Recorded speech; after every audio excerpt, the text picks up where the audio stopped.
নির্বাচন ও গণভোট ঘিরে যে কোনো অপ্রীতিকর ঘটনা মোকাবেলার প্রস্তুতি হিসেবে টেকনাফে নৌবাহিনীর বিভিন্ন কন্টিনজেন্ট পরিদর্শন করবেন চট্টগ্রাম নৌ অঞ্চলের প্রধান। এ নিয়েই একটু বিস্তারিত জানতে যুক্ত হতে চাই মুহিবুল্লাহ মুহিবের সাথে। মুহিব, আপনি তো সেখানেই অবস্থান করছেন। নৌবাহিনীর চট্টগ্রাম অঞ্চলের প্রধান, তার কর্মসূচিগুলো কি সে সম্পর্কে বিস্তারিত জানাবেন।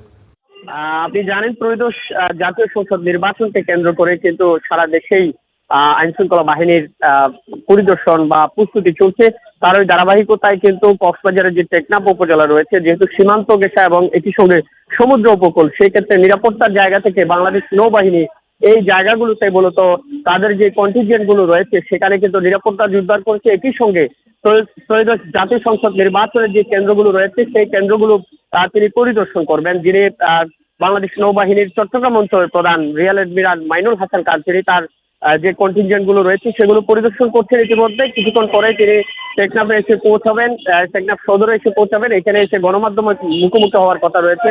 একই সঙ্গে যে ঝুঁকিপূর্ণ ভোট কেন্দ্রগুলো রয়েছে টেকনাফ উপজেলায় সেগুলো পরিদর্শনের পাশাপাশি যেহেতু রোহিঙ্গা অধ্যুষিত এলাকা, সেক্ষেত্রে রোহিঙ্গা ক্যাম্পের আশেপাশে যে নিরাপত্তা পোস্টগুলো রয়েছে নৌবাহিনীর, সেগুলো তিনি পরিদর্শনের কথা রয়েছে। বিশেষ করে জাতীয় নির্বাচনকে কেন্দ্র করে, গণভোটকে কেন্দ্র করে তাদের এই প্রস্তুতির কথা নৌবাহিনীর পক্ষ থেকে আমাদেরকে জানানো হয়েছে।